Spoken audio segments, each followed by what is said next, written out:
yang lebih enak penyampaiannya. Jadi perkenalkan, saya Rocky Tanumiharjo. Sebelumnya saya waktu itu pernah menjadi komisaris di salah satu BPR di Lawang, di BMA tepatnya.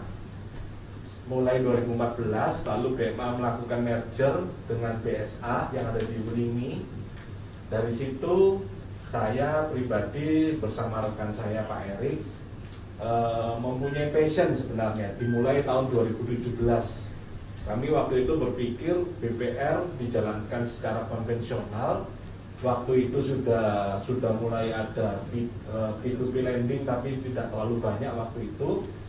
Lalu sudah ada Gojek, Grab, dan pastinya modern channel BPR belum terlalu banyak yang disupport. Namun sudah ada Indomaret, Alfamart. Tahun 2017 kami mempunyai passion, impian bagaimana bisa menciptakan suatu digitalisasi bagi BPR untuk membantu masyarakat bahkan UMKM di pelosok-pelosok. Itulah passion kami awalnya 2017. Di situ kami memulai dua usaha, yaitu satu selaku penerbit uang elektronik yaitu GDCP. Kami maju ke Bank Indonesia mulai 2018 tepatnya, baru dapat izin di tanggal 28 Januari 2022. Jadi prosesnya memang sangat lama sekali. GDCP ini mungkin kalau kita pernah tahu OVO, GoPay, nah itu sama. Itu adalah penerbit uang elektronik berbasis server base. Namun kami juga menciptakan produk yang kedua, yaitu Abaku. Produk ini dikhususkan untuk lending, tepatnya mungkin seperti Gojek tapi di dunia finansial. Jadi saya mulai aja. Abaku ini untuk membantu lending bagi BPR saat ini, bagi BPR. Lalu next berikutnya. Jadi Abaku ini telah tercatat di OJK pada tanggal 1 November 2021. Kami mendapatkan status tercatat. Nanti di bulan April besok kami masuk regulatory sandbox. Jadi itu adalah tahapan di OJK. Nantinya statusnya menjadi direkomendasikan. Namun status tercatat pun kami sudah boleh berjalan. Jadi Abaku ini sudah menjadi anggota APEC dan sudah terdaftar di Kominfo. Oke, next. Sekilas tentang kami. Jadi kami PT Sarana Pasar Digital.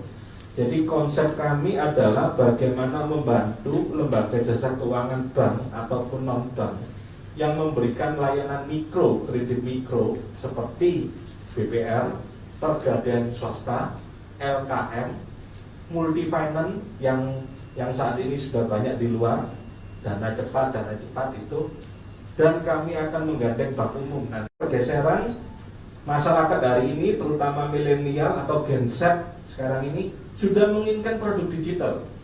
Itulah kenapa saya melihat berdasarkan survei kami di bulan April 2021, waktu itu pesertanya 57 BPR nasional, ada yang dari Riau. Saya kebetulan masih ikut grup di komisaris, ya. Di situ kami melihat udah mulai pergeseran walk-in ke BPR, udah mulai berkurang. Jadi sekarang ini fokusnya adalah account officer. Namun hari ini traffic account officer keluar masuk kalau di BPR. Itu survei kami ke beberapa BPR. Jadi disitulah kami memandang perlunya sebuah produk digital untuk membantu BPR. Oke, next. Dari challenge tadi, gambaran singkat yang kami dapat sampaikan di sini. Jadi Abaku ini pengajuannya bisa di mana saja, kapan saja, dan itu semua menggunakan teknologi aplikasi dan maps. Sebagai contoh gambarannya seperti ini. Saya hendak pengajuan jam 10 malam. Saya tinggal scroll aja di aplikasi Abaku, nanti akan muncul nama-nama BPR yang terdekat sesuai jarak. Seperti halnya kita kalau mau beli GoFood, kan akan muncul nama-nama makanan sesuai jarak. Pada waktu setelah kita pilih BPR-nya, kita menginput semua datanya. Data saya misalnya selaku peminjam, jaminan saya foto, semuanya masuk, termasuk lokasinya disimpan. Itu nantinya akan masuk ke web admin BPR yang dipilih tadi. Kan pastinya kalau jam 10 malam kan BPR belum buka ya, pasti tidak buka. Pada waktu jam 8 pagi sudah bisa dilihat ordernya melalui web yang telah kami sediakan. Ya, dari web itu dianalisa sekilas. Pastinya SOP BPR adalah melakukan pengecekan slip terlebih dahulu, pasti atas calon pemohon tadi. Bila mana slipnya aman, maka dilakukan proses survei. Proses surveinya, surveyornya tidak perlu bingung mencari lokasinya di mana, karena lokasinya sudah kami simpan. Jadi langsung direct ke tujuan. Di situ pun laporan hasil surveinya tidak perlu membuat MCC secara Excel ataupun Microsoft Word atau kertas lah. Sekarang ini kan kita pengumpulan dokumen, ya toh, pengumpulan dokumen lalu balik ke kantor, memasukkan di komputer, diupload satu persatu fotonya, di print, balik lagi survei untuk mengolekan data lainnya. Ini tidak perlu, semuanya melalui aplikasi. Jadi survei lingkungan, survei usaha, foto yang akan diupload, semuanya diinput melalui aplikasi pendukung, yaitu namanya My Client. Yang melakukan siapa? Akun officernya BPR. Pertanyaannya, apakah AO-nya perlu kembali? Tidak perlu untuk kecepatan. Karena apa? Pada waktu saya selaku AO-nya menginput, klik save, kabak marketingnya di BPR sudah langsung bisa melihat tanpa saya harus kembali ke BPR-nya. Itu teknologi yang kami bangun sampai seperti itu. Jadi seperti halnya kalau saya hendak pesan makanan, kan ada indikatornya, pesan diterima, order diterima, makanan telah disiapkan oleh penyedia, lalu driver menuju lokasi untuk pengambilan, lalu driver menuju ke rumah Anda untuk pengantaran, harap tunggu. Nah, itulah teknologinya, gambarannya seperti GoFood. Namun di sini kita kembangkan untuk layanan finansial supaya AO-nya lebih fokus untuk analisa kredit, yang mana datanya tergantung, mungkin SOP-nya BPR ada yang tingkat kabak, direksi, atau mungkin bukan persetujuan ya, mengetahui komisaris, karena komisaris tidak boleh menyetujui ya. Itulah yang kami bangun teknologi. Di sini enaknya apa? Ada transparansi. Sempat kami pada waktu di tahun lalu, kenapa kok bunga daripada apapun ini disamaratakan? Supaya persaingannya jelas. Ada BPR KU1, KU2, KU3. Kalau BPR-nya semakin besar, pasti baseline rate-nya rendah. Kita tidak menciptakan pasar yang besar semakin besar, kita menciptakan kesetaraan. Jadi bunga yang kami pasang di sini itu adalah bunga berdasarkan best practice di BPR. Namun ada namunnya, ada fitur nego yang kami pasang. Jadi misalkan saya sudah memilih BPR-nya Pak Kartiono, di situ ada fitur nego angsuran. Pastinya nego kan tergantung kedua belah pihak. Tapi angsuran yang di pasar pada waktu saya milih BPR itu sama semua atas nominal pinjaman tersebut. Itulah untuk kesetaraan. Nah, kemarin kebetulan tanggal 2 kemarin Pak Anam dan teman-teman sekalian, kami sudah maju panelis ke OJK Kediri. Ada 19 pengawas BPR termasuk Bu Sofa di situ hadir, termasuk IKD, dan kami disarankan bunganya turun Pak. Oke, kami turunkan bunganya karena bunga yang Pak Rocky pasang ini terlalu tinggi, 39 efektif, 35 efektif, terlalu tinggi. Itu adalah saran kami yang berikutnya. Mohon nanti mendapat feedback apakah bunga yang kami pasang di situ sudah masuk atau diterima oleh teman-teman BPR. Karena kalau BPR-nya KU1 itu pasti baseline rate-nya tinggi, pasti. Jadi cost of fund-nya tinggi. Nah, di sini kami menerapkan kesetaraan. Jadi yang menentukan nilai lebih BPR apa Pak nantinya? Bintang. Hari ini kalau bermain digital kan bintang. Grab, Gojek, Tokopedia, merchant yang ada di Bukalapak, semuanya bintang. Kalau bintangnya jelek, ya pasti nggak dipilih oleh calon debitur. Nah, itulah yang scoring semuanya. Oke ya, saya lanjutkan. Next. Kenapa harus sekarang inovasi ini? Jadi bicara sekarang ini pasti ada pro kontra antara yang konvensional atau mungkin cenderung kolot, sulit menerima, dengan yang ingin modernisasi. Wajar. Pergantian zaman pasti memerlukan adaptasi. Namun kami melihat teknologi yang kami bangun ini untuk Ataku sesuai POJK yang kami ikuti tidak bersinggungan dengan core banking bank. Jadi kami menyediakan web admin sendiri, aplikasi sendiri, tidak bersinggungan. Jadi itulah pedoman kami untuk perlindungan data, perlindungan konsumen. Ya. Dan kenapa kok sekarang? Kami melihat sekarang ini tren BPR sudah bukan lagi disandingkan dengan KUR. Kalau dulu itu KUR. Sekarang ini fintech ini mulai mengambil porsi BPR. Ya. Logikanya satu di benak saya waktu 4 tahun yang lalu. Kenapa yang punya institusi sendiri tidak mampu bersaing? Bahasanya satu, kita tidak bisa melihat dari sisi BPR-nya, melihatnya dari sisi habitnya konsumen. Konsumen menginginkan sebuah kemudahan. Kalau konsumen tidak menginginkan sebuah kemudahan, nggak akan laku pinjol ilegal. Tapi kalau konsumen menginginkan sebuah kemudahan, pinjol ilegal laku. Bahkan pinjaman online yang legal pun seperti Modalku itu bisa sampai 2M. Aturan POJK-nya, pengajuan online bisa sampai 2M. Hanya sebuah kecepatan dan kemudahan. Disitulah kami melihat pentingnya BPR untuk dibantu meningkatkan lending melalui aplikasi Ataku ini. Oke, next. Target kami adalah masyarakat perorangan yang unbankable, lalu UMKM, dan nasabah BPR untuk target pengguna aplikasi ini. Saya membayangkan seperti ini. Jadi di Ataku ini nanti bulan Mei ada fitur pengembangan yang lain, yaitu namanya pendataan UMKM. Menangnya BPR dengan bank digital, saya asumsikan bank digital misalnya Genius. Pertanyaan saya, Genius atau bank digital tidak akan bisa nyentuh ke permukaan pelosok daerah pada waktu peminjam tadi tidak mengajukan jaminan sertifikat. Bagaimana dia mau nyurveinya? Jadi tidak semuanya bisa diselesaikan dengan bank digital. Namun BPR di sini yang pasarnya memang sudah di pelosok-pelosok, patut kami gandeng menjadi sebuah marketplace.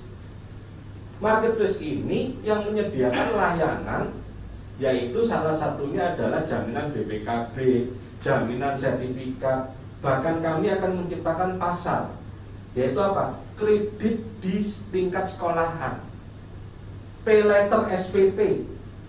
Itu belum ada saat ini. Kami akan menggandeng BPR-BPR yang mau bekerja sama, pay letter SPP, sekolah swasta ya, bukan yang negeri. Nah, pendataan UMKM ini yang kami menilai bagus.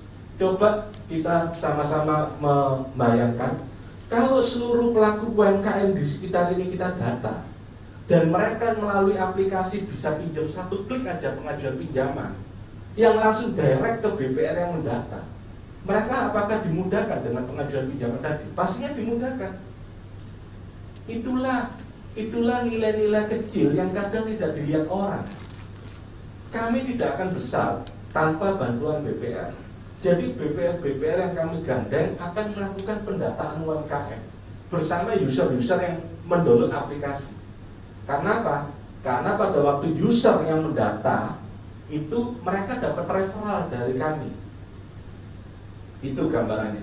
Jadi UMKM ini kita data, lalu UMKM ini kalau mau pinjam langsung direct ke BPR. Nah, itulah nilai lebih dari Ataku ini. Oke? Next. Namun terlepas dari bagusnya sebuah produk, OJK tetap meminta kriteria mitra BPR. Di sini kami mengikuti kaidah umum tingkat kesehatan bank. Tingkat kesehatan bank di sini harus sehat. Lalu NPL net dalam 3 bulan terakhir di bawah 6%. Dan ada rasio-rasio yang lain yang harus dipenuhi. Memang kami yakin tidak semua BPR bisa terakomodir. Jadi ini tujuannya untuk keamanan. Karena terus terang OJK, IKD ataupun OJK KR regional yang kami ajak diskusi, mereka meminta syarat BPR yang bisa bermitra. Disinilah syarat yang kami tetapkan dan bisa diterima oleh IKD maupun oleh OJK kantor regional. Oke, lanjut. Nah, potensi BPR ini sangat luas. Jadi hari ini kita bertatap muka, namun mengingat ini produk digital, kami akan menggandeng BPR-BPR lain di Indonesia. Saya rasa Zoom sudah menjadi hal yang umum hari ini. Jadi kami akan memakai metode Zoom ke depannya. Namun kami berharap dengan interaksi secara langsung ini ada feedback positif atau feedback negatif. Masukan, kritik, saran kami terima. Karena lebih enak, ada yang hilang sebenarnya dalam Zoom itu. Kurang afdol dalam komunikasi. Namun ini adalah potensi BPR se-Indonesia yang kami akan coba gandeng. 1492 dan ada BPRS 163 BPR. Oke, next. Adapun jumlah kantor BPR dengan tidak memperhitungkan kantor kas, saat ini ada 3.305 kantor BPR se-Indonesia. Oke, next. Kinerja BPR ini adalah potret dari roadmap pengembangan industri BPR dan BPRS oleh OJK. Potensinya sangat besar sekali walaupun di masa pandemi masih bisa growth. Tapi alangkah baiknya dengan disupport teknologi bisa lebih growth. Itu harapan kami. Oke, next. Nah, seringkali kami ditanya, dan ini memang pertanyaan wajar bagi teman-teman BPR, apa bedanya Artaku dengan P2P lending? Nah, ini pertanyaan yang paling penting. Artaku ini bukan P2P lending, namun Artaku adalah bernaung di inovasi keuangan digital. Jadi di OJK Jakarta itu ada namanya GIKD, Grup Inovasi Keuangan Digital. Pembina kami ada divisi sendiri di OJK. P2P lending, POJK-nya nomor 77. Kami POJK-nya nomor 13 tahun 2018. Jadi yang pertama yang jelas aliran data. Aliran data di Artaku ini kami tidak bersinggungan dengan core banking. Sama sekali tidak bersinggungan. Beda halnya kalau P2P lending. Kalau P2P lending, misalnya saya P2P lending, saya mengumpulkan calon debitur, saya yang menyurvei, saya yang memfilter, lalu saya profiling calon debitur tadi A, B, C, D, E. Kalau A, bagus, bunganya kecil karena resikonya kecil. Nah, saya serahkan ke BPR, mau mendanai yang mana? A, B, C, D, E. Kalau yang di sini Artaku beda. Kami hanya menyodorkan ini calon yang mau pinjem. Yang nyurvei siapa? BPR-nya sendiri. Jadi yang menyurvei, yang menganalisa, yang memeriksa slipnya BPR-nya sendiri. Kami tidak bersinggungan dan kami tidak bisa mengetahui alamatnya debitur, jaminannya apa. Kami tidak bisa mengetahui. Dan sistem kami siap diberikan akses ke OJK untuk memeriksa. Jadi kami harus komplain terhadap aturan. Itu perbedaan yang pertama, aliran data. Yang kedua, aliran dana.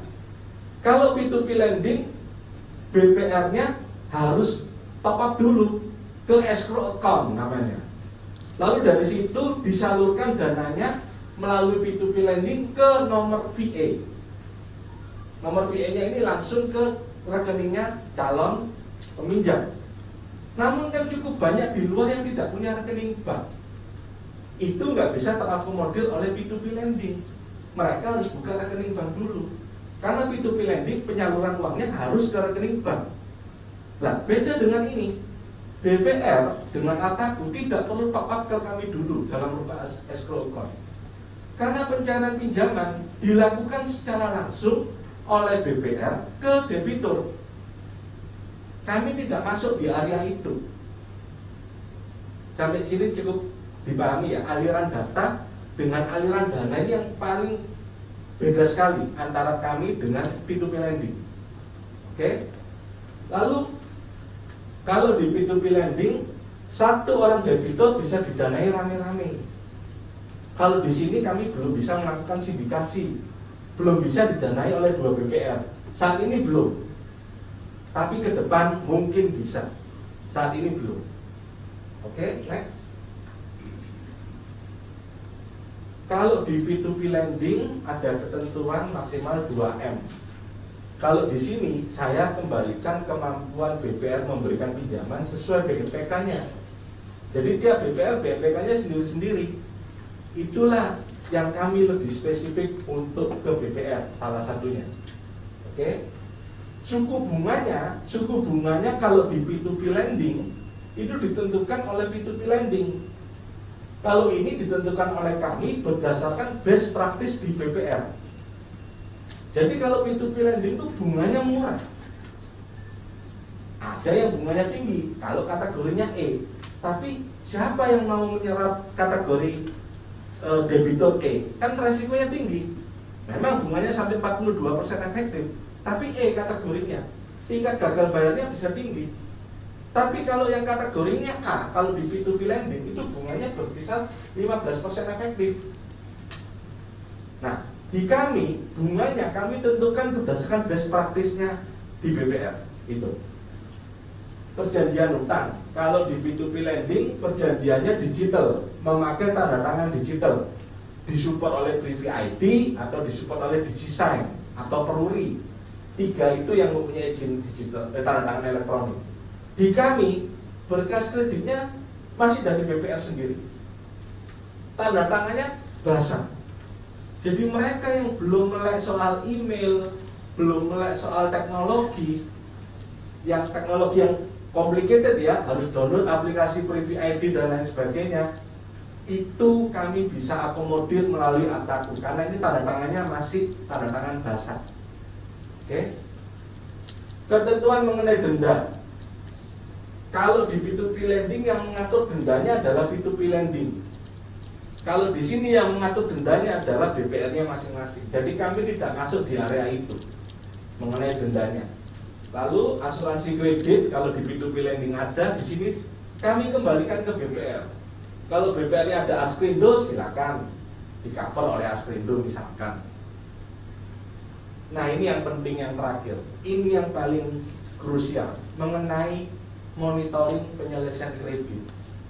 Seringkali ada pertanyaan, kalau melalui P2P lending pengakuan PPAP-nya bagaimana, Pak? Kalau di kami PPAP atau kolektibilitas daripada debitur yang tadi sudah terdanai, kami serahkan ke BPR-nya masing-masing. Karena kami hanya membantu mencarikan calon debitur. Kami tidak masuk ke area core banking. Nah, itu gambarannya. Oke, sampai sini mungkin sebelum saya lanjut, karena ini yang seringkali menjadi pertanyaan teman-teman BPR ataupun teman-teman OJK kemarin, tanggal 2 kemarin juga menjadi pertanyaan. Ini perlu menjadi suatu pembeda yang sangat jelas antara inovasi keuangan digital dengan P2P lending. Sebelum saya lanjutkan, mungkin kalau ada pertanyaan silakan supaya lebih interaktif.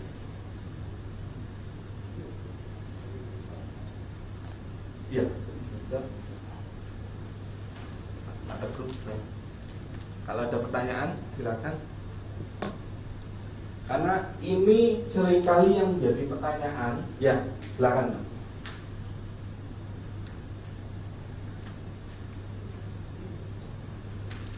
Terima kasih Bapak atas waktunya.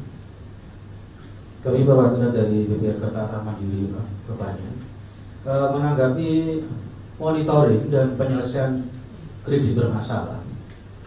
Di sini Artaku tidak mengikuti atau tidak, istilahnya mungkin bahasa lain itu tidak bertanggung jawab, begitu Pak ya. Nah, intinya kalau Artaku ini nanti bisa menjadi mitra, artinya kita menjadi mitra Artaku, ini otomatis mitra BPR sendiri yang akan menyelesaikan seperti itu, Pak. Nah, pertanyaan saya, Pak, mungkin dari segi manfaat, mungkin manfaat seperti apa nanti yang kedepannya bisa Artaku itu juga ikut penyelesaian dalam permasalahan tadi, Pak. Oke. Mungkin itu aja dulu Pak ya. Terima kasih. Ya. Terima kasih pertanyaannya. Jadi saya bantu jawab. Jadi mulai dari survei, kami tidak melakukan profiling calon debitur. Jadi istilahnya debitur itu dimudahkan untuk pengajuan pinjaman. Kalau mungkin dikatakan nama lainnya adalah broker online, nah itu nama lainnya. Jadi kami tidak masuk ke area survei, kami tidak masuk ke area pencairan duit, kami tidak masuk. Kami tidak masuk ke area pembentukan PPAP ataupun monitoring penagihan. Yang kami support nantinya, ini masih tahap pertama. Nantinya yang kami support ada 4 lanjutannya. Yang pertama adalah analisa kredit. Seringkali BPR saat ini menggunakan analisa kredit yang 60% fokus menurut akun officialnya, 40% menurut analisa kabak atau direksi, tapi mengacu dari koleksi hasil surveinya. Nah, kami, karena kami berada di inovasi keuangan digital, kami dibuka keran lebar-lebar untuk API dengan namanya inovatif credit scoring. Itu analisa kredit berdasarkan medsos. Jadi medsosnya orang itu bisa menentukan karakternya orang itu. Yang kedua, bisa berdasarkan utilitas. Contohnya, calon debitur ini dalam penggunaan belanjanya dia untuk pulsa, PLN, listrik, PDAM dan lain sebagainya, ini ada analisanya. Jadi terus terang analisa-analisa ini yang memberikan gambaran lebih detail ke BPR untuk lebih detail memberikan analisa. Ini adalah fitur kami yang kedua nantinya. Jadi memang kami tidak masuk ke area penagihan, ya. Jadi kami pun tidak akan masuk ke area resiko atas gagal bayar itu. Lain halnya dengan P2P lending. P2P lending yang mencarikan debiturnya. Oke, P2P lending mendapatkan fee setiap kali debitur itu mengangsur. Pertanyaan saya yang terakhir, kalau gagal bayarnya diserahkan ke asuransi, itu pun asuransinya 70% cairnya atau 80%. Jadi semua ada resikonya masing-masing. Itulah sebabnya kami memberikan tools untuk membantu BPR. Yang pertama adalah credit scoring. Yang kedua adalah pembayaran angsuran menggunakan uang elektronik. Ini adalah ranahnya nanti di bisnisnya Pak Erik, rekan saya. Uang elektronik yang kami urus izin 4 tahun yang lalu, itu arahnya sebenarnya untuk membuat BPR digital. BPR digital itu adalah orang top up. Mungkin saya pernah berbicara waktu itu di acaranya OJK, waktu itu pimpinannya OJK Malang adalah Pak Widodo kalau tidak salah, ada Pak Jimmy, Pak Maulana masih ada waktu itu. Saya waktu itu menyampaikan impian saya waktu itu. Orang bisa top up melalui Indomaret, Alfamart atas uang elektronik, nanti saldonya digunakan untuk membayar angsuran. Ini bisa sekarang melalui GDCP. Itu untuk meningkatkan kemungkinan orang langsung tepat waktu. Itu fitur kami yang kedua. Fitur kami yang ketiga itu adalah fitur push notification. Jadi untuk orang yang download aplikasi BPR Digital nanti, H-3, H-2 di reminder.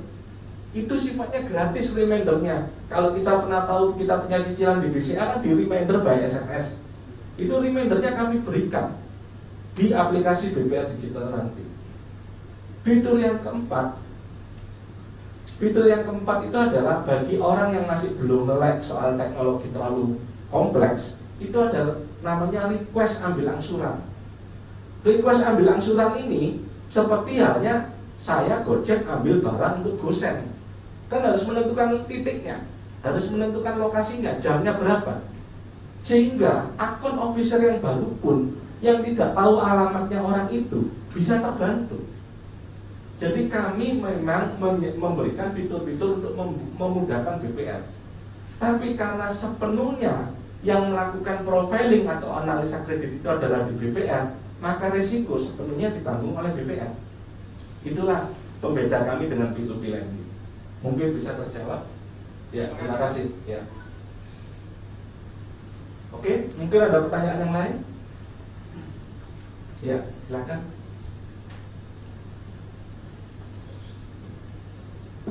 Baik, terima kasih. Saya Yanika dari BPR Kempang Atas Sarana. Ya. Yang mau saya tanyakan, untuk calon peminjam yang dari Artaku ini, apakah sudah diproses PIJK IDAP atau belum, Pak? Paling tidak. Sehingga kita kan menganalisa sendiri. Paling tidak, kalau pertama kan di Artaku. Kalau sudah masuk Artaku ini, apakah sudah di IDAP atau belum? Terima kasih. Oke, terima kasih. Jadi kami terus terang tidak melakukan filtering atau profiling. Semua orang bisa pengajuan melalui aplikasi Artaku.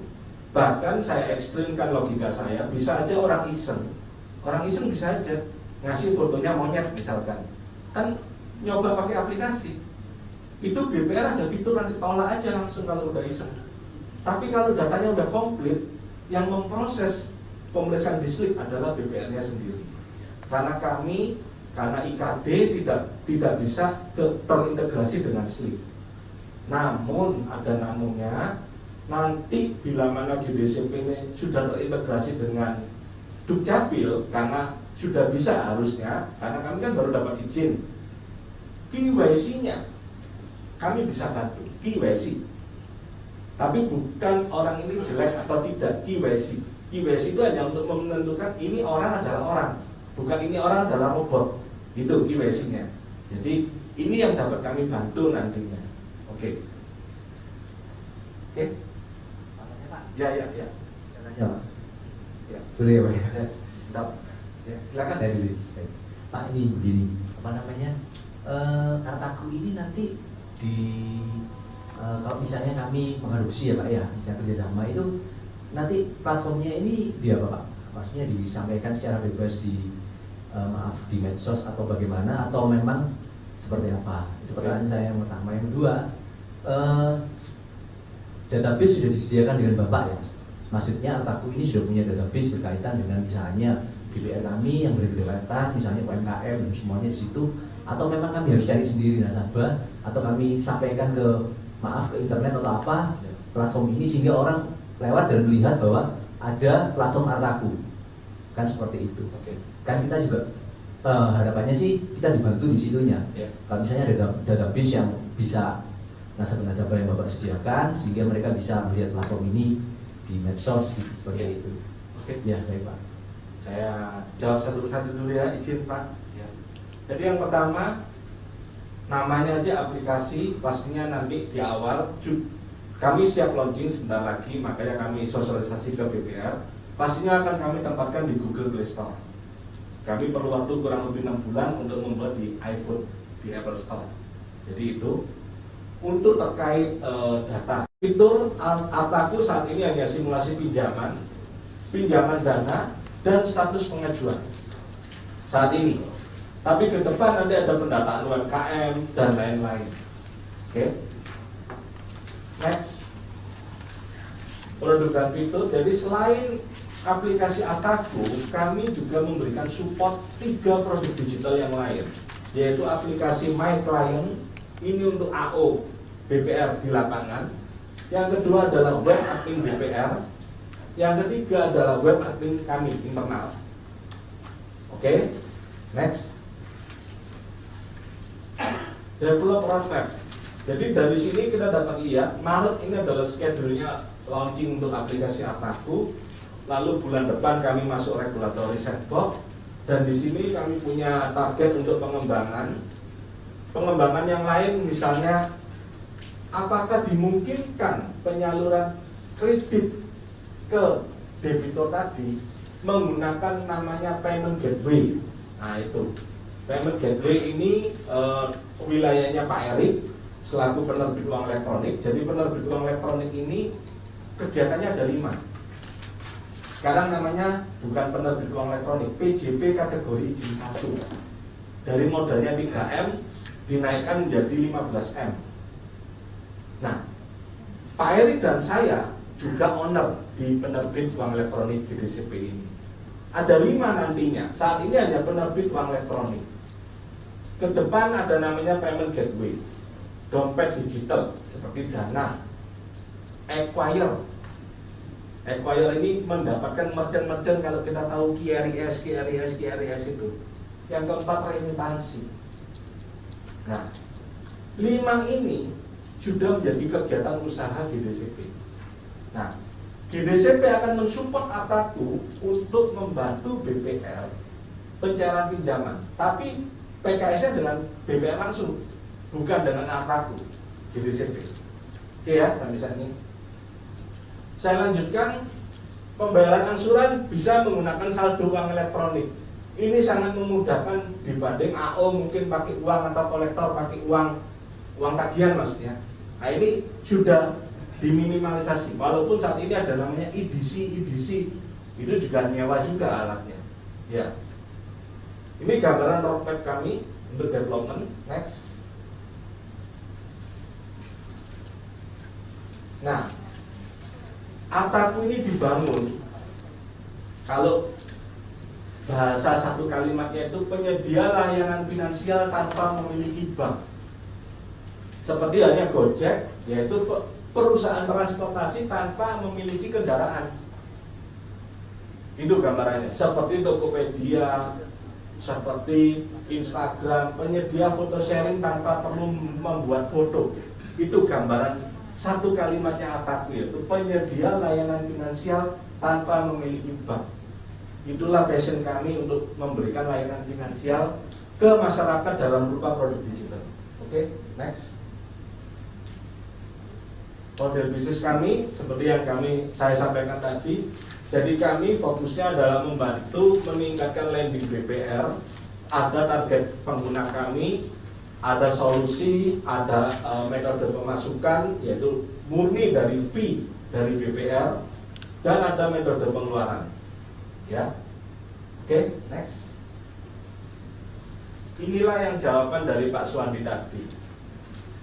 Jadi kami membuat inovasi Artaku ini pastinya menampung keluhan-keluhan dari BPR.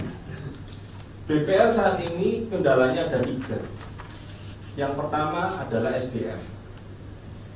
Yang kedua adalah permodalan untuk penyiapan produk digital. Yang ketiga, tidak bisa bergerak luas. Kan ada batasan wilayah layanan. Jadi kalau bergeraknya tidak bisa luas, dengan harus invest IT dan SDM semahal itu, nggak kuat. Itulah dari pemikiran ini kami maju ke OJK. Kami menyediakan server. Nah, ini jawabannya. Kami menyediakan server ke data center dan data recovery center. Server yang kami sediakan ini memang milik kami, namun digunakan untuk seluruh BPR se-Indonesia. Servernya ini, karena aturan OJK tidak boleh menggunakan cloud. Cloud ini penyimpanannya tidak jelas di server mana. Nah, menurut ketentuan POJK nomor 13 terkait IKD, OJK mempunyai akses untuk pemeriksaan ke server, dan di situ ditambahkan namanya fitur audit trail. Audit trail ini untuk memberikan pemeriksaan bahwa data yang kami akses selaku Artaku hanya terbatas 6 hal untuk penagihan fee referral saja, yaitu nama BPR, nama peminjam, nomor telepon, jenis jaminan, nominal pinjaman, sama nominal fee. Itu saja. Kami tidak mengetahui alamat, kami tidak tahu BPKB ini merek tipe tahun berapa. Kami nggak akan mengetahui itu. Dan itu semua teknologinya kami ciptakan, yang mana sudah komplit terhadap OJK, bahwa batasan-batasannya jelas. Tertuang di mana? Web yang kami sediakan. Ada web admin, ada webnya BPR. Pertanyaan berikutnya, boleh saya tambahkan Mbak Suwandi? Kewenangan hapus datanya di mana? Kewenangan hapus datanya oleh BPR sendiri. Sebagai contoh, kalau kita pernah tahu di P2P lending, kalau orang pengajuan ditolak, kan keluar-keluar di Google Play Store. Data saya minta dihapus, data saya minta dihapus. Teknologi yang kami bangun, orang yang tadi dihapus, orang yang tadi datanya pengajuannya ditolak, pengajuan ke CS kami create tiket, tiketnya kami teruskan ke BPR yang mempunyai data tadi. Jadi yang bisa menghapus datanya itu adalah BPR-nya, bukan kami. Itulah perbedaannya. Jadi servernya kami sediakan terkait keterbatasan modal dan keterbatasan SDM, dan server ini untuk menyimpan seluruh data yang ada di BPR, menyimpan. Namun BPR yang satu tidak akan bisa melihat datanya ke BPR lain, tidak akan bisa. Karena BPR hanya bisa melihat data 3 saja. Data orang yang pengajuan BPR di tempat Anda tapi ditolak atau dibatalkan. Yang kedua, data orang yang pengajuan di tempat Anda yang sudah terdanai. Oke ya. Yang ketiga, data yang pengajuan ke tempat Anda yang Anda tolak. Kalau tadi kan debiturnya yang membatalkan karena sudah dapat pinjaman dari tempat lain atau keluarganya. Kalau yang ini Anda yang menolak. Nah ini, hapus data ini kami serahkan ke BPR-nya. Namun OJK ada request, Pak, data yang sudah terdanai dibuat aja secara scheduler, tenornya selesai datanya otomatis hapus. Takutnya datanya disalahgunakan. Itu yang kami tambahkan di teknologi kami. Jadi secara scheduler, misalnya Rocky pinjam tanggal 4 Maret, tenornya 12 bulan, tanggal 8 Maret saya terdanai, misalkan tanggal 8 Maret 2023 datanya otomatis terhapus. Itu gambarannya. Dan itu OJK sudah kami berikan akses untuk pemeriksaan. Jadi kami harus komplain terhadap aturan. Jadi sekarang ini perusahaan digital harus memberikan akses ke OJK untuk pemeriksaan dalam arti audit trail dan log activity. Itu gambarannya Pak Suwandi. Jadi semua data termasuk yang location tadi itu miliknya BPR. Nah, akibatnya apa? Kalau dihapus datanya di aplikasi debitur, misalnya saya, karena sudah dihapus datanya, hilang riwayatnya. Itu gambarannya. Kalau belum dihapus Pak, misalnya debitur tadi hendak top up pinjaman kan ada kemungkinan 3 bulan sebelum jangka waktunya habis tidak top up, bisa pengajuan, tinggal milih BPR yang 9 bulan yang lalu memberikan pinjaman. Itu gambarannya. Karena akan terhapusnya pada waktu tenornya berakhir. Scheduler. Itu permintaannya OJK Pak Suwandi. Ya. Semoga bisa terjawab.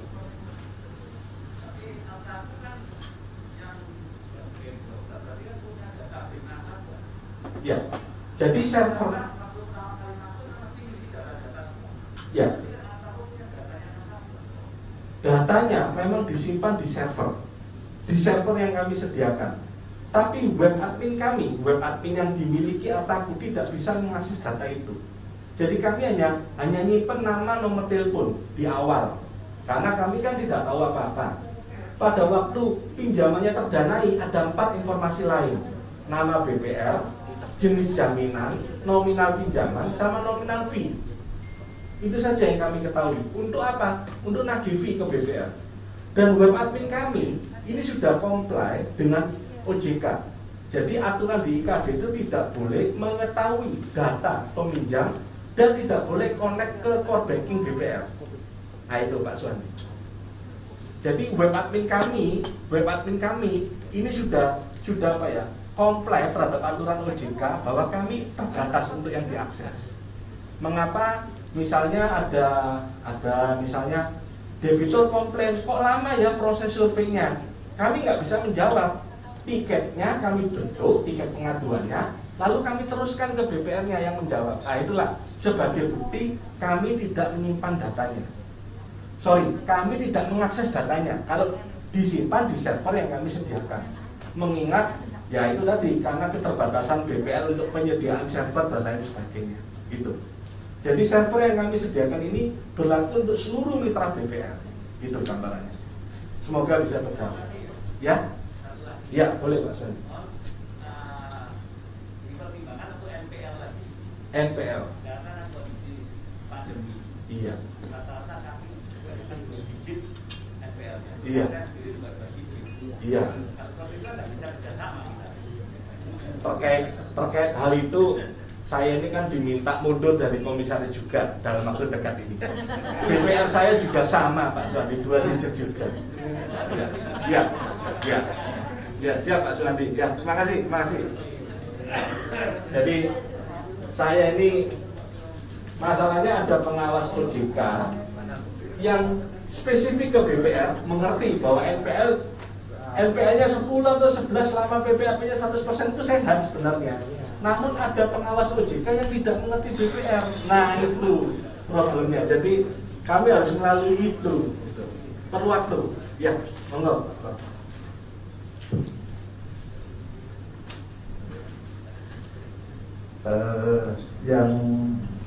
Yang ingin saya tanyakan pertama gini Pak Robi, kalau seandainya di satu wilayah, misalnya Batu ya, itu ada 5 lembaga yang ikut ke Artaku, kemudian ada nasabah yang masuk. Nah, baginya ini si nasabah ini untuk BPR A, B, lainnya gimana? Itu pertama. Lalu yang ke lainnya gini Pak Robi, ya mungkin ini berdasarkan apa masa lalu ya. Kalau kita BPR bekerja sama dengan apa kita ini kan sulitnya setengah mati ya. Nah, pertanyaan saya, ini kalau seandainya DPR ini nantinya akan jadi kerjasama, apakah kita selaku lembaga ini apakah harus memperoleh izin Pak dari OJK ini? Karena mau tidak mau sih kita memang harus ikut eranya sekarang, karena sekarang ini mungkin nasabah kita udah 50% ya, yang mikro udah habis karena ya ada ini fintech ini gitu. Tapi di sisi lain kalau kita ingin maju, kita ingin bekerja sama pun sulit gitu, karena ada aturan itu merupakan produk baru yang harus izin dari OJK yang sampai sekarang di BPR saya aja tahu sampai sekarang nggak ada izinnya gitu. Karena izinnya ya kalau saya sih nggak ada masalah ya, apa walaupun nggak diizinkan OJK ya udah kita kerjasama aja sama minta gitu. Nah, maksud saya jangan sampai nanti kalau misalkan kita bekerja sama dengan Artaku kemudian harus memperoleh izin lagi gitu loh, bahwa ini BPR mengeluarkan produk baru kerjasama dengan Artaku. Nanti bulat lagi gitu loh Pak Robi, enggak selesai gitu maksud saya ya. Ini masukan saja Pak Robi. Terima kasih Prof. Ya. Saya bantu jawab. Jadi pertanyaan yang pertama, bagaimana pendistribusian order itu? Nah, ini bedanya. Seperti halnya yang tadi saya sampaikan, kami kalau dianalogikan cara kerjanya mirip GoFood. Jadi debitur yang akan memilih nama BPR-nya, BPR mananya. Jadi kami tidak memilihkan BPR-nya. Dan debitur hanya bisa memilih BPR yang maksimal radiusnya 30 km dari lokasinya debitur, calon debitur. Jadi pada waktu misalnya BPR A nih, misalnya di Pujon, Pak, ya, mempunyai cabang di 3 tempat, misalnya di Karangploso, di Lawang, atau di kota misalkan. Semua kantor cabangnya nanti didaftarkan ke webadmin BPR. Kami simpen lokasinya. Pada waktu orang pengajuan pinjaman, cabangnya BPR-nya Pak Prapto yang 3 tadi plus kantor pusatnya itu muncul semua di aplikasi selama radiusnya maksimal 30 km. Dan itu yang membedakan saya calon debitur enaknya memilih BPR mana, bintangnya itu yang paling penting. Bintang. Selain jarak ya. Jarak ini agak repot. Kadang orang nggak seneng kalau pinjam dengan BPR yang jaraknya dekat. Mikirnya yang jauh aja. Ada itu tipe-tipe yang kayak gitu. Jadi nggak selalu jaraknya terdekat itu yang digemari. Nah, jarak ini kan tergantung jaraknya calon debitur. seperti halnya kita sudah di Gojek, Grab ini kan sudah main jarak kan itu. Nah itu gambarannya. Terkait pertanyaan Pak Prapto yang kedua dan termasuk syarat atau hambatan lah, itu kami belajar. Jadi pelajaran dari yang amarta dan komunal, kami diceritai dari OJK Jakarta. Pak, tahapannya dirubah. Nah ini yang dapat saya sampaikan. Tahapan yang dirubah ini penting bagi BPR. Kalau dulu mereka langsung masuk ke BPR. Nah kami sekarang dijalankan beda. Kami kulo nuwun ke OJK, Pak Prapto. Jadi seperti kemarin, kami kulo nuwun ke OJK Kediri. Semua pengawas termasuk Bu Sofa, 19 orang itu ikut dalam Zoom. Dan mereka mempelajari teknologi kami. Karena OJK itu tiap kantor regional beda-beda pola pikirnya. Nah, itu permasalahannya. Support kami yang kedua, kami disupport dari IKD Jakarta. Ada tembusan surat bila mana Pak Rocky sudah mendapatkan MOU, belum PKS ya Pak? Belum PKS, MOU dulu aja. MOU itu adalah bukti minat dari BPR. Semua MOU-nya Pak Rocky kumpulkan, kirimkan ke IKD Jakarta. Kami yang akan memforwardkan ke pengawasan BPR. Jadi kami nggak maju sendiri ke OJK-nya. Karena ya nasional, jarak, waktu, biaya. Kami pendekatannya adalah Zoom. Kebetulan kantor kami di Surabaya, makanya offline hari ini. Nah, jadi support kami ada dua. Kami tetap kulo nuwun. Lalu yang kedua, IKD Jakarta yang akan membantu memforwardkan ke semua pengawas OJK se-Indonesia. Nah, itu gambarannya. Itu. Terima kasih. Saya Pak Anam. Ya, Pak Rocky, saya dari DPR Mitra Tarunan ini, Pak. Ya. Tadi terkait dengan beberapa kriteria ketentuan yang sudah ada di Ataku terkait dengan suku bunga segala macam. Nah, yang pasti suku bunga itu meskipun tadi di Ataku sudah ada patokannya ya, tetapi masing-masing BPR kan beda Pak. Di situ ada juga suku bunga yang tiring atau mungkin progresif sesuai dengan plafon pinjaman. Nah, bagaimana kami nanti membedakan misalnya dari Ataku itu kan sudah dipatok sekian nih. Nah, gitu. Nah, apakah nanti ada bunga nego atau seperti apa terkait dengan kalau nasabah yang mungkin akan ini oleh masing-masing BPR kan gitu Pak. Karena kan promosi kita nanti pastinya kan sama itu nanti yang ditampilkan oleh Ataku semua BPR gitu Pak. Satu itu. Kedua tadi bintang. Nah, bintang itu nanti case mana yang nanti itu apakah dari suku bunga, apakah dari proseskah atau apakah yang mana nanti itu bisa oh ini BPR ini bintang 5 nih ya, setiap nah seperti itu. Terus terakhir di situ kan BPR kan ada punya kantor kas, kantor cabang, kantor pusat. Nah, kita bisa nggak mendaftarkan misalnya dari situ ada kantor pusat, kantor cabang, ada kantor kas yang mana nanti bisa menjaring nasabah atau debitur yang terdekat masing-masing kantor itu. Apakah hanya kantor pusat aja atau seperti apa? Itu kalau gitu, terima kasih. Terima kasih. Jadi terkait kesetaraan harga ya Pak ya. Kesetaraan harga ini terus terang zamannya digital pasti harus ada transparansi.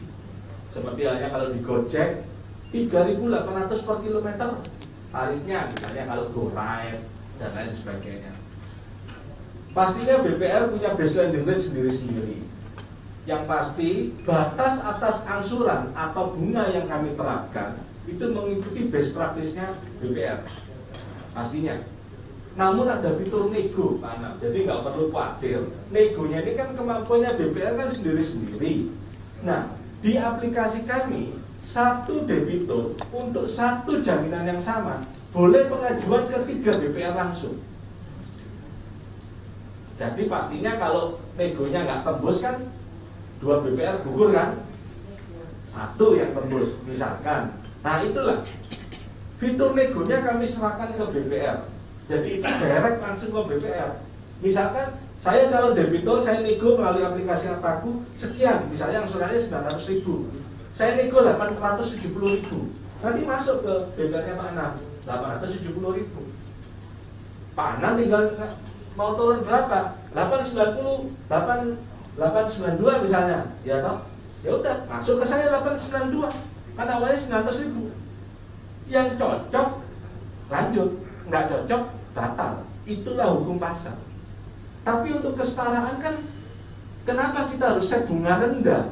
Kadang-kadang debitur tidak mikir bunga serendah itu. Jadi kita ikuti aja best practice yang mana BPR KU1 masih bisa survive. Apalagi walaupun cost open atau bunga deposito kan turun nih. Jadi cost open kan rendah, ya toh. Tapi kan bunganya kan nggak bisa diset terlalu rendah. Nanti BPR KU1 atau KU2 mungkin ada yang nggak bisa ikut gitu loh maksudnya. Ya, itu gambarannya. Lalu yang pertanyaan yang berikutnya terkait bintang. Nah, bintang ini seperti halnya kalau kita belanja di Tokopedia, kalau kita sudah pesen GoFood, bintang ini dikembalikan ke debiturnya. Pastinya pelayanan kalau BPR itu bagus ya bintangnya tolong 5, kan mesti gitu. Tellernya BPR atau hanya BPR, Pak tolong bintangnya 5. Ya toh.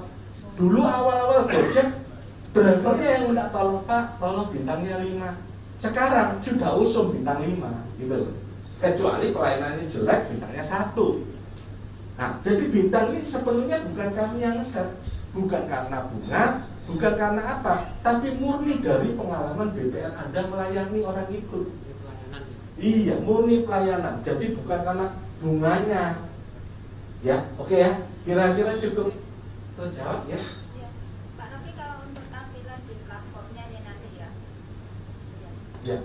Terima kasih dari Bu Lilis BPR kawan Pak sama saya Bu sebenarnya. Untuk tampilan di platformnya nanti ini Pak ya. Dari itu kan muncul BPR ABC gitu ya. Kita kan tertariknya kayak di GoFood itu kan foto-foto yang bagus, tampilan-tampilan yang bagus.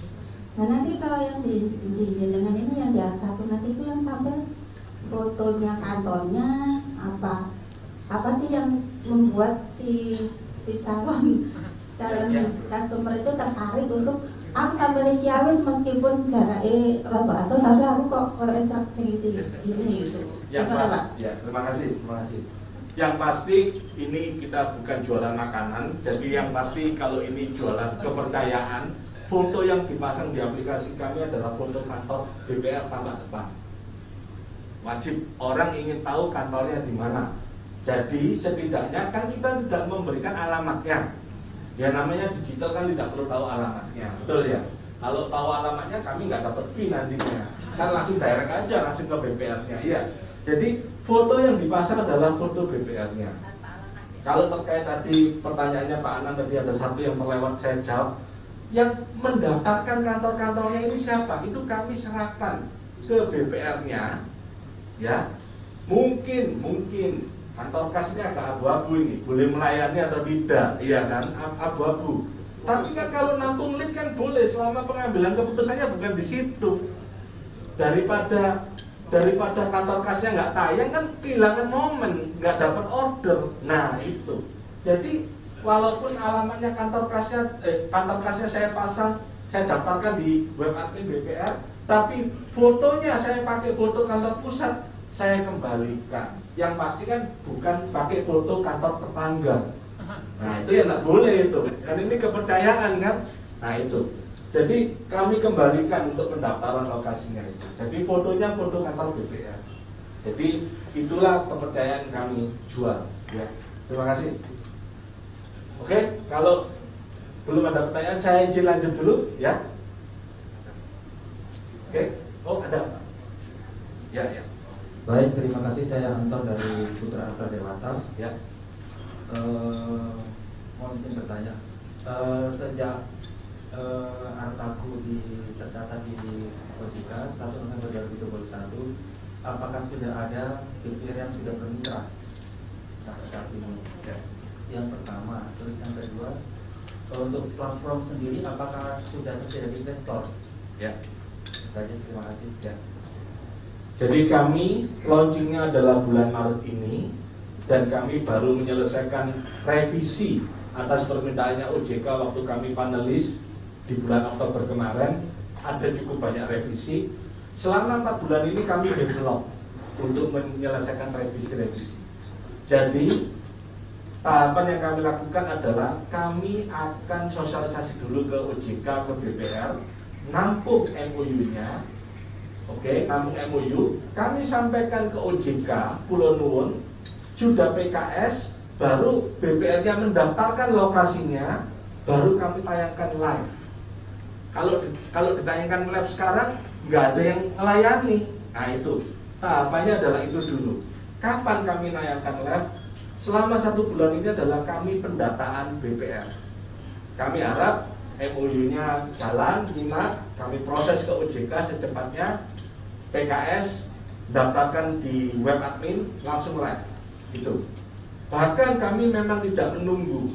Kami tidak menunggu apakah seluruh kantor Malang harus tertarik untuk jalan. Tidak harus. Pastinya minimal ada 2 BPR atau 3 BPR dalam satu kota, layanan sudah bisa jalan. Jadi kami tidak memaksa dan kami mengembalikan semua itu ke direksi dan komisaris untuk mau jalan dengan kami. Namun kami targetnya minimal 3 BPR dalam satu kota jalan. Disitulah kami akan menayangkan aplikasi kami dengan teknologi Facebook Ads, kan bisa promosi by lokasi. Jadi itu tayang di kota-kota yang kami sudah kerjasama dengan BPR tersebut. Gambarnya seperti itu. Jadi untuk saat ini adalah sesi pertama kami untuk launching. Kami open produk ini ke BPR, kami tunggu minatnya, respon dari teman-teman BPR, baru kami ajukan ke OJK, PKS, baru live. Itu gambarannya. Walaupun live di Malang terlebih dahulu, nggak ada masalah. Kami memang fokusnya di Jawa Timur terlebih dahulu. Selama 3 bulan ini, Maret, April, Mei, kami fokusnya di Jawa Timur. Gitu. Oke, kira-kira bisa terjawab? Ya. Pak Katir dulu ya.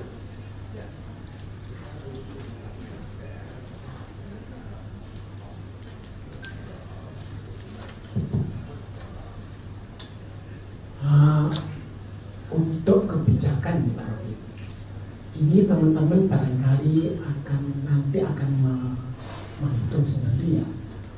Di dalam hal ini kebijakan yang akan diambil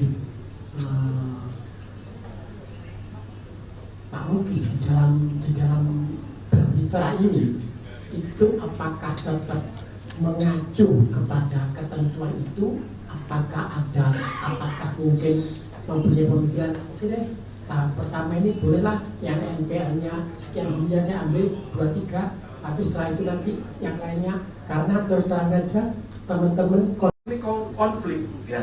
Jadi ini yang kami tidak dapat pungkiri. Jadi kami akan coba jelaskan semaksimal mungkin benefit buat BPR.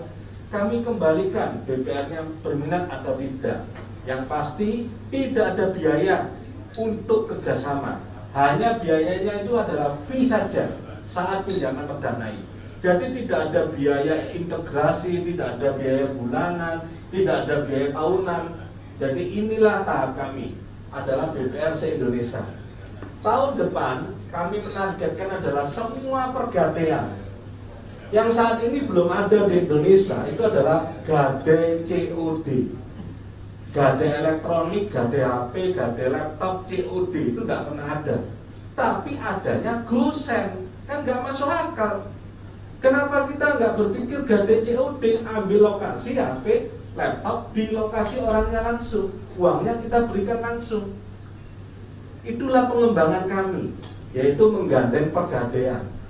Kalau pergadaian ini saya rasa tidak bersinggungan dengan BPR ya, pasarnya sangat beda sekali. Yang bersinggungan dengan BPR itu sebenarnya cuma 2, koperasi dengan bank umum. Itu yang sangat bersinggungan. Kalau fintech yang dana tunai itu ya memang kami mempunyai survei. Jadi kalau pinjaman di BPR di bawah 10 juta, mereka lebih baik pinjam di fintech, ngemplang tapi uangnya buat ngangsur di BPR, lunas, jaminannya diambil. Ada budaya seperti itu dengan adanya pinjol ilegal itu. Akhirnya debitur yang di BPR hilang. Mereka lebih memilih resiko ngemplang. Nah, di pinjol-pinjol ilegal itu otomatis bagi debitnya turun. Tapi yang bersinggungan langsung adalah KUR dengan koperasi simpan pinjam. Gitu. Lalu berikutnya ada multi finance. Nah, multi finance ini yang mungkin bersinggungan karena dana tunai. Multi finance multiguna. Tapi jangan khawatir, kami mayoritas pasar kami adalah arahnya di BPR. Jadi multi finance ini kayak dana tunai Adira, FIF itu dana tunai. Ya. Saya rasa bunga mereka jauh lebih tinggi walaupun tanpa admin nggak ada ya, tanpa survei nggak ada, mereka pakai survei ya. Oke. Nah, ini yang menariknya. Tadi ada pertanyaan, apakah yang mencari debitur tadi adalah kami? Kami yang mempromosikan aplikasinya. Kami yang akan mencari debiturnya. Namun, kan capek kalau berburu terus. Nah, kami menciptakan namanya Propuller.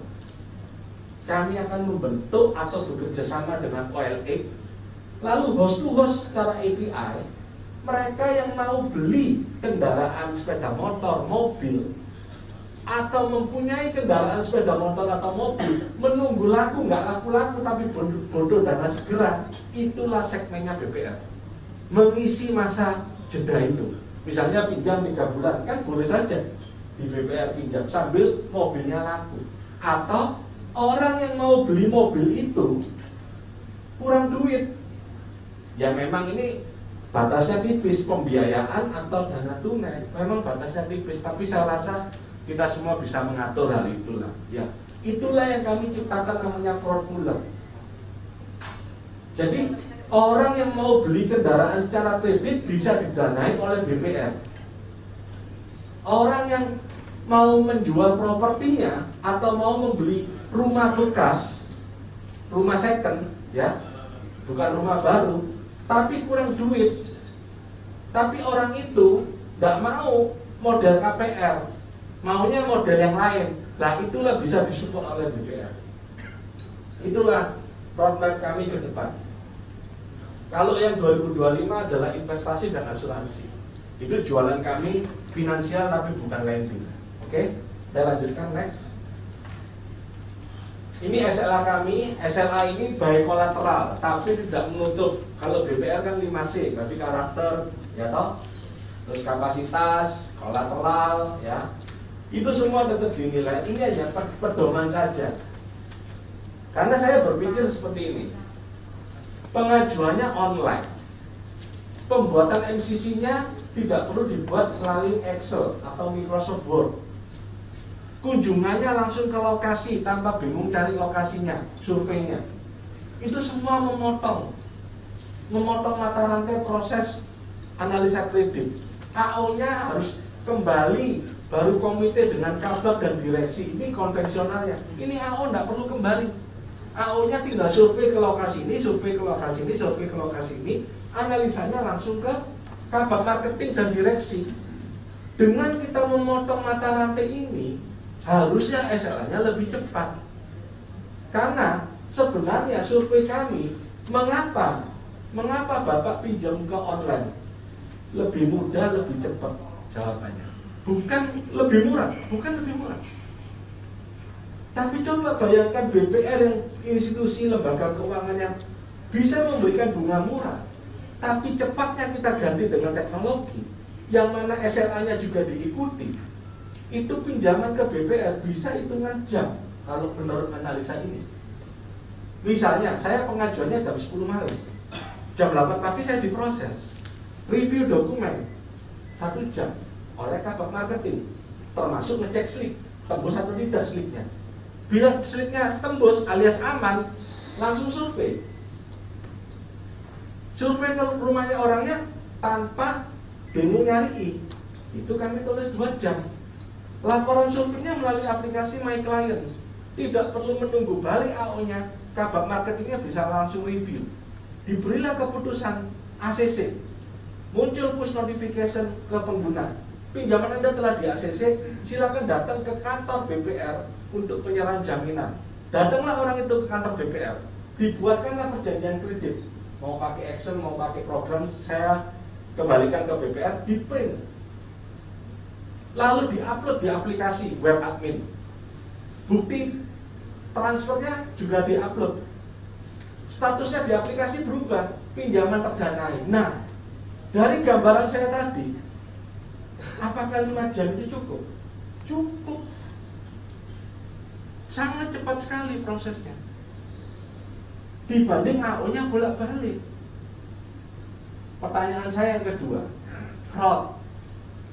Lebih beresiko mana AO mencari calon debitur yang ketemunya di warung sesama AO, tukar-tukaran data. Ini kan praktek yang umum. Analisanya dibuat sedemikian rupa, yang penting kelihatan masuk, diserahkan ke kabak. Kabaknya mengikuti karena kabaknya bukan yang melakukan survei. Pertanyaan saya, analisanya kabaknya ngikut nggak dengan analisa awalnya tadi? Ngikut. Kalau di online nggak bisa. Contoh nggak bisa. Misalnya, saya janjian dengan Pak Erik. Saya ini calon debitur, Pak Erik AO-nya BPR. Kamu ngajukan aja pinjaman, pilih nama BPR tuh. Kan belum tentu kabak marketingnya menyuruh yang nyurvei adalah Pak Erik, belum tentu kan? Itu masalahnya. Jadi sangat objektif analisanya kalau menggunakan digital. Karena yang menentukan kabak, yang menentukan siapa yang nyurvei kan kabak marketingnya atau direksinya. Kalau misalnya organisasinya sangat slim ya, itu yang terjadi, atau kepala cabangnya. Jadi nggak mungkin calon debitur tadi akan ketemu dengan AO yang tadi akal-akalan tadi, nggak mungkin. Belum tentu milih BPR itu kan, bisa aja milih BPR yang lain kan. Nah itulah nilai lebih daripada proses digital ini. Objektivitas dibanding subjektivitas atau celah fraud. Ketemu di warung, kadang sesama AO-nya BPR atau AO-nya multifinance atau yang lebih parah AO-nya koperasi. Itu yang lebih parah, pindah datanya. Nah inilah yang kami merasa sebagai masalah. Dengan adanya produk kami ini, semoga bisa memberikan lending yang lebih objektif bagi BPR. Itu gambarannya. Oke, lanjut. Ketentuan bunga. Nah ini yang saya mau tanya kalau poin ini. Kira-kira ketentuan bunga ini terlalu rendah atau terlalu tinggi?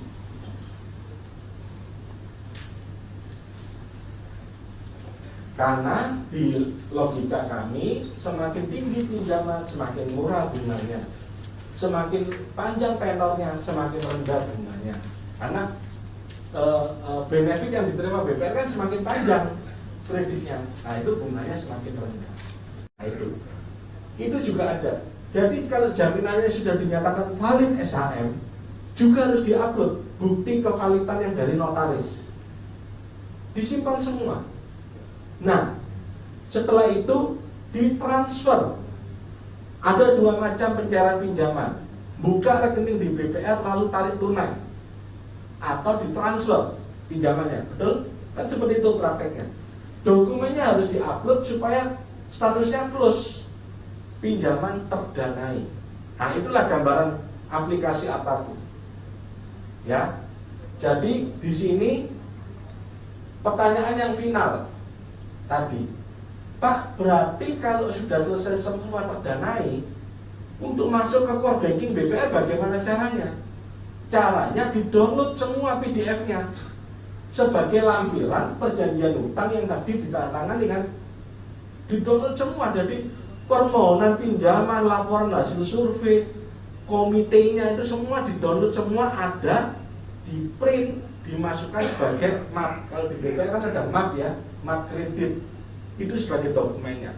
Karena kami terus terang tidak bersinggungan dengan core banking BPR, dan itu harus diinput ulang untuk membuat CIF di core banking, betul ya, membentuk CIF. Terus terang itu dilakukan oleh pihak BPR. Kami tidak masuk di area itu. Gambarannya. Itulah sekilas. Ini next ada BPN. Nah ini konfirmasi pengecekan jaminan di BPN, dan bila jaminannya telah dinyatakan valid atau sertifikatnya telah dinyatakan asli, ada konfirmasi yang kedua. Next. Konfirmasi jaminan sertifikat asli. Semua ada rekodnya.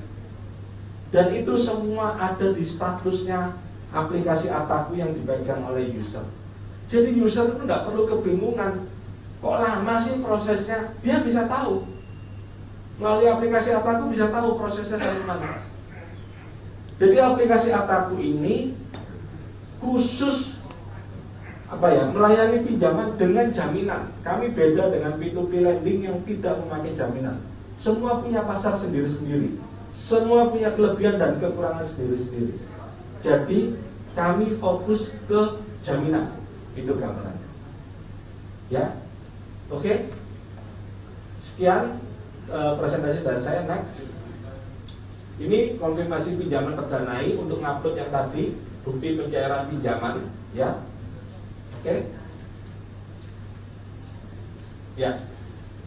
Itulah gambaran sekilas mengenai aplikasi Artaku beserta web admin, BPR, web internal kami, dan aplikasi My Client untuk AO.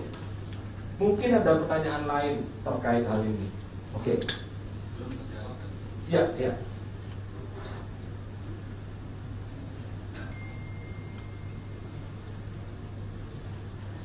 Pertanyaan terakhir saya tadi belum terjawab. Misal tadi di reject di BPRA, kemudian mengajukan ke BPLB, Ya. itu bagaimana? Ya, siap, terima kasih. Jadi kami mempunyai SOP yang kami ajukan ke OJK pada waktu kami maju ke panelis. Bila nasabah ditolak 2 BPR, maka masuk daftar nasabah blacklist. Nasabah yang kami maksud di sini, terus terang saya ulang, yang kami simpan hanya nama dan nomor telepon, betul? Kan kami nggak tahu nomor KTP-nya berapa, betul? Nah, nama nomor telepon yang tadi ditolak oleh 2 BPR akan masuk ke daftar blacklist. Berarti kalau orang ini tidak pengajuan pinjaman di BPR, boleh saya katakan nggak bisa? Nah itu teknologi yang kami bangun. Karena kami tidak mengetahui nomor KTP-nya, kami nggak mengetahui alamatnya. Yang kami ketahui hanya nama sama nomor telepon. Nah itu gambarannya. Karena terus terang nggak fair kalau satu BPR menolak langsung masuk daftar blacklist, nggak fair. Karena analisanya beda-beda. Kami pun juga tidak mengetahui apakah nasabah itu, calon debitur itu ditolak karena slip. Kami juga nggak mengetahui.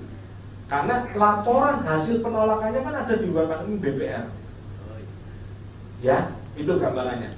Tapi yang pasti statusnya itu yang kami simpan, ditolak atau membatalkan atau di ACC. Itu yang kami simpan. Kami nggak mengetahui lebih dari itu. Tapi kalau itu ditolak, lain ya, ditolak dengan dibatalkan lain ya. Kalau dibatalkan saya yang membatalkan pinjaman, berarti saya masih bisa mengajukan pinjaman lain. Tapi kalau ditolak oleh 2 BPR, maka masuk daftar blacklist. Gambarannya seperti itu. Terima kasih. Boleh kalau ada pertanyaan lagi. Jadi tahapan kami sosialisasi ini di akhir acara kami mohon kuesioner yang saya sudah kirimkan ke Pak Anang untuk diinput seberapa tertarikkah Anda atas produk kami ini. Dari hasil itu nanti tim CS kami akan mengkonfirmasi Bapak dan Ibu untuk kami minta dokumen lebih lanjut, yaitu tingkat kesehatannya itu untuk kami maju. Kalau itu di luar kriteria, kalau sudah aman kriterianya nggak akan kami minta. Kalau yang di luar itu kami akan maju ke IKD minggu depan, saya sendiri yang akan ke sana untuk meminta dispensasi. Nah, itu gambarannya. Jadi selama NPL-nya di atas 6, tapi tingkat kesehatannya adalah sehat, kan itu ada 1 lembar kalau nggak salah analisa kesehatan, cukup itu saja. Kami minta itu untuk, kalau yang sudah memenuhi di bawah 6 dan sehat, nggak ada masalah, nggak perlu minta data apapun. Kami akan menyodorkan draft MOU. Nanti draft MOU-nya kami akan email ke email Bapak dan Ibu, mohon diisi, karena tahapan kami berikutnya adalah maju ke OJK. untuk meminta persetujuan. Ya. Itu FPL 6 itu net ya? Net. Kalau net kan setelah dikurangi nilai agunan ya. Kalau gross berat lah, ya. Ya, mohon maaf ya, saya juga sedikit mengetahui mengenai BPR ya. Gitu. Boleh kalau ada pertanyaan?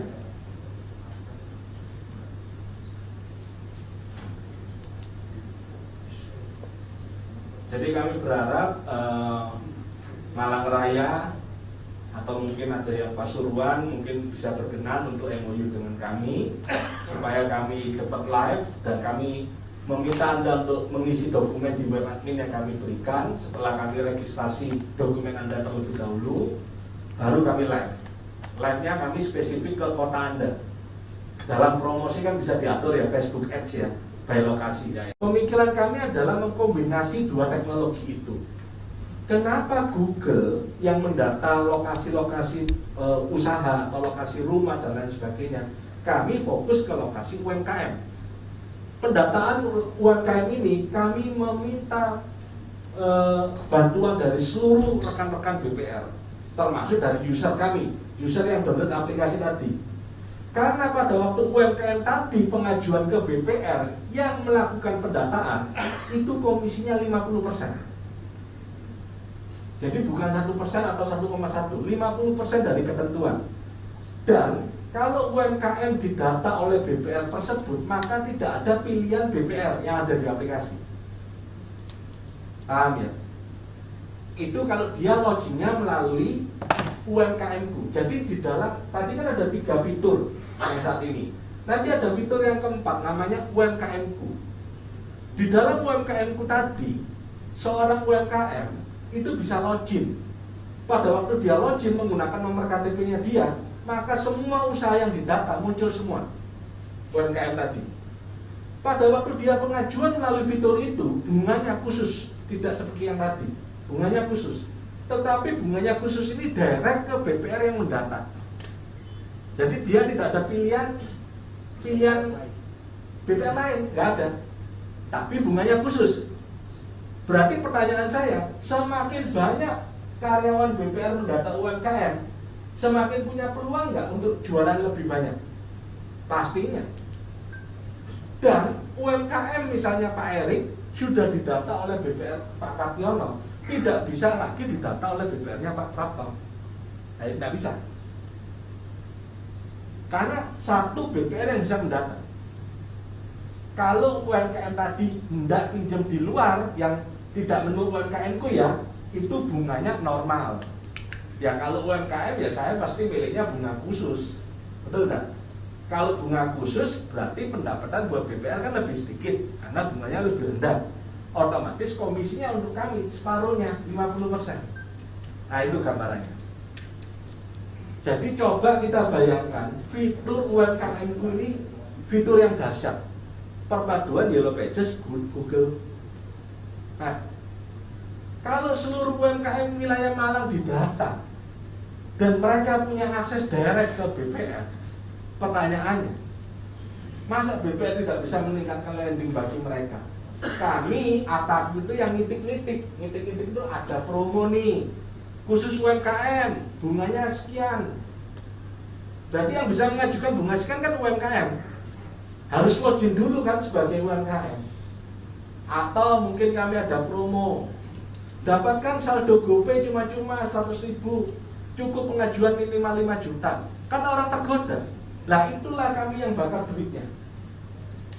Atau ada hadiah undian pinjaman ke BPR bagi user atau UMKM. Itu kami yang bakar duitnya di situ dari komisi kami. Karena kami logikanya memakai kekuatan bersama. Kalau bakar duitnya dari kekuatan satu, sakit semua. Kami, fee yang kami dapat, itulah yang kami bakar duit dan kami tambahi bakar duitnya. Itu gambarannya. Jadi pastinya kalau digital ini harus punya nilai lebih dibanding konvensional. Itu pastinya. Itu gambarannya. Itu gambarannya Pak Kartiono UMKM. Oke? Kalau ada pertanyaan lain? Sekilas 5 menit saya tambahkan mengenai BPR digital. Ini sekedar intermezzo dan itu sudah ada di aplikasi BDCP. Nantinya pengembangannya itu adalah BPR Digital. BPR Digital ini adalah pintu masuk kami kedua untuk mensupport BPR. Saya pastikan di awal kami mempunyai kebutuhan untuk membuat BPR Digital ini, pastinya tidak menutup kemungkinan harus kerjasama dengan programmer Anda. Karena kami sifatnya adalah API, kami tidak mengetahui data Anda. Jadi kami memberikan spek. Spek ini dipanggil dari core banking Anda. Jadi kami tidak mengetahui datanya dan muncul di aplikasi BPR Digital misalnya. BPR Digital ini fiturnya apa? Kalau kita pernah tahu mengenai aplikasi BCA Mobile, pembukaan rekening melalui aplikasi itu ada dengan cara video call. Jadi orang tinggal memilih registrasi BPR. Kalau registrasi BPR berarti dia sudah menjadi nasabah BPR, cukup melakukan registrasi sesuai nomor KTP, pilih nama BPR-nya. Yang memberikan verifikasi adalah BPR-nya, bukan kami. Oke ya, itu gambarannya. Kalau sudah terverifikasi, maka API-nya jalan. Dia bisa lihat saldo, bisa lihat mutasi rekening, bisa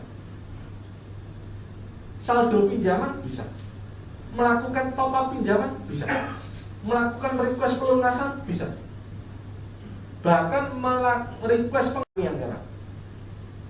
Tapi ada tapinya. BPR Digital ini kami akan membebankan biaya administrasi seperti aplikasi Genius 10.000 per bulan. Ya kami nggak sampai sebanyak itu. Arahnya kami 5.000 per bulan per nasabah. Tapi semua transaksi tarik dana lintas bank gratis. Dari apa? Dari saldo tabungannya nasabah di BPR ditop-upkan terlebih dahulu ke uang elektronik, lalu tarik dana. Tarik dana itu seperti kalau kita pakai OVO kan bisa kan tarik dana? Bisa. Itulah nilai lebih BPR Digital. Ini memang lebih complicated dibanding Artaku ya. Karena itu nanti perlu ada pembicaraan tersendiri. Tapi kalau itu terjadi, dan itu kami targetkan di semester kedua, dan itu bisa terjadi dari dukungan teman-teman BPR, itu sangat menggairahkan bisnis BPR. Contohnya, di Pak Erik ada namanya remitansi. Bayangkan saya nasabah BPR bisa tarik dana dari anak saya yang kirim uang dari Hongkong. Tarik dananya ke BPR. Itu nggak pernah terjadi. Dan saya punya tabungan di Pak Kadiono, BPR Pak Kadiono.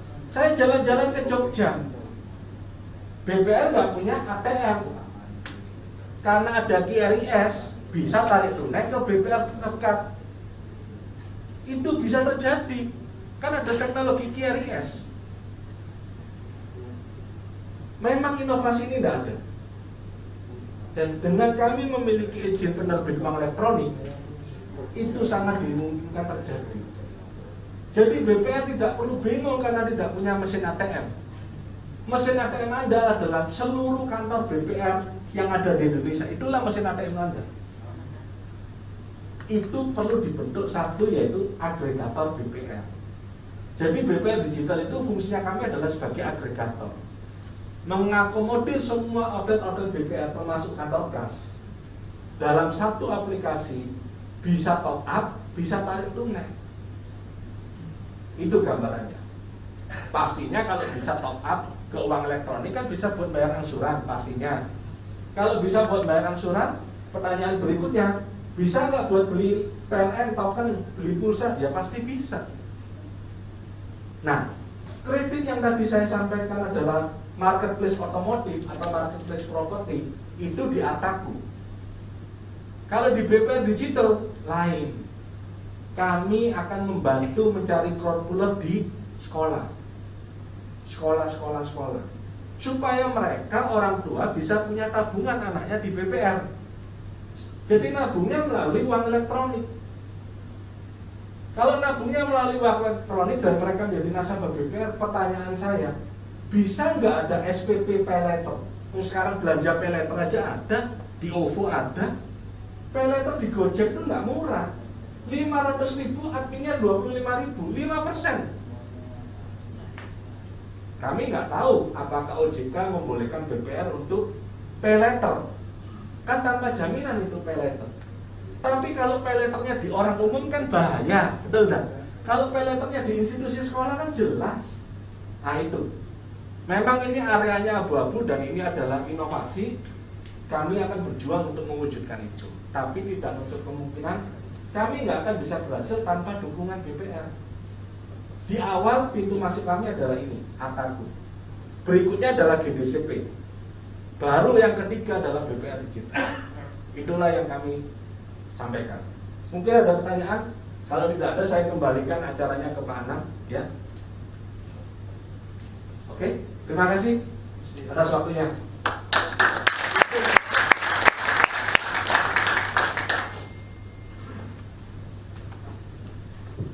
Terima kasih Pak Rocky. Ini membuka wawasan terutama saya dan mungkin teman-teman atau rekan-rekan di DPR khususnya di Malang Raya. Mudah-mudahan ini ada tindak lanjut Pak, tindak lanjut yang mungkin akan menghubungi Pak Rocky. Nah itu nanti seperti apa nih Pak? Satu, kedua, misalnya ada beberapa BPR kami yang minat itu tadi.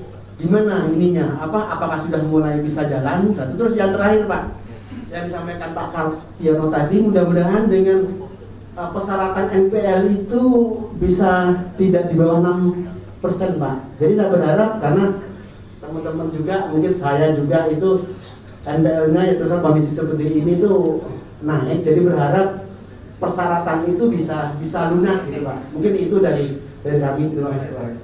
Terima kasih. Jadi untuk langkah kelanjutannya saya ulang lagi.